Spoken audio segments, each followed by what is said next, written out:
Voilà ce qui se passe dans notre corps pendant le ramadan. Voici une décomposition de ce qui arrive à votre corps quand vous jeûnez à chaque étape des 30 jours de ramadan. Première étape, pendant les 2 premiers jours de jeûne, le taux de sucre dans le sang et la pression artérielle baissent. Le corps commence le processus de nettoyage et les premiers jours sont les plus durs car ils sont généralement plus difficiles à vivre, accompagnés de maux de tête, de vertiges, de nausées et d'une faim intense. Au cours de la deuxième étape, le corps s'habitue au programme de jeûne et le système digestif est capable de se reposer. Le système digestif concentre son énergie sur le nettoyage du corps et la guérison des cellules.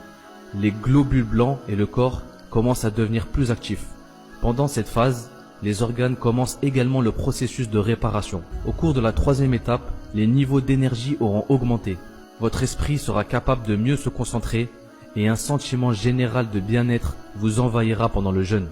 Le processus de guérison du corps devient beaucoup plus efficace et le corps répare toutes les cellules endommagées. Pendant cette étape, le côlon, le foie, les reins, les poumons et la peau se désintoxiquent en éliminant les toxines. Quatrième étape.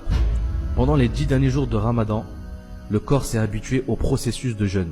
Votre corps devient plus énergétique et votre mémoire et votre concentration s'améliorent. À ce stade, les organes terminent leur processus de guérison et une fois que toutes les toxines sont éliminées, le corps est capable de fonctionner à sa capacité maximale. Allah le Tout-Puissant déclare dans le Coran « Et si quelqu'un fait plus de son propre gré, c'est pour lui.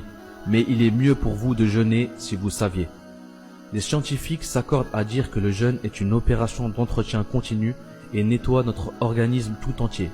Comme le corps a besoin de ce genre d'entretien une fois par an, c'est le mois sacré du Ramadan. Gloire à Allah Tout-Puissant qui nous ordonne d'accomplir le 4e pilier de l'islam. Les scientifiques disent que le jeûne guérit plus de 100 maladies telles que l'hypertension artérielle, le diabète chronique, les maladies respiratoires et les maladies cardiaques, ainsi que de nombreuses maladies du foie et de la peau comme l'allergie et l'eczéma chronique. Nous réalisons ici pourquoi le prophète Mohammed sallallahu alayhi wa sallam dit dans le hadith prophétique, d'après Jabir ibn Abdallah, qu'Allah les agrée, le prophète Mohammed sallallahu alayhi wa sallam a dit, Allah a dit, le jeûne est une protection par laquelle le serviteur se protège du feu, et il est à moi, et c'est moi qui le récompense. En fait, il existe de nombreux centres médicaux dans lesquels certains pays occidentaux pratiquent la guérison par le jeûne, malgré l'échec de la médecine moderne à traiter certains cas. Lorsqu'une personne rompt le jeûne en mangeant des dattes, elle débarrasse son foie de mauvaises bactéries, car les dattes sont considérées comme le meilleur remède naturel contre les maladies du foie. Les chercheurs ont également confirmé que le fait de manger continuellement des dattes prévient les maladies inférieures. Nous comprenons maintenant pourquoi le prophète Mohammed sallallahu alayhi wa sallam avait l'habitude de rompre son jeûne avec des dattes. Et il avait également l'habitude de manger des dattes tous les matins. Le jeûne est l'arme principale utilisée par la médecine préventive. Les scientifiques disent que le jeûne nous donne en jours ce que la médecine peut nous donner en années, et sans aucune conséquence négative, subhanallah. Allahu Akbar, car le jeûne améliore les performances de l'organisme tout entier, traite les niveaux élevés de graisse et permet au corps de se débarrasser du cholestérol.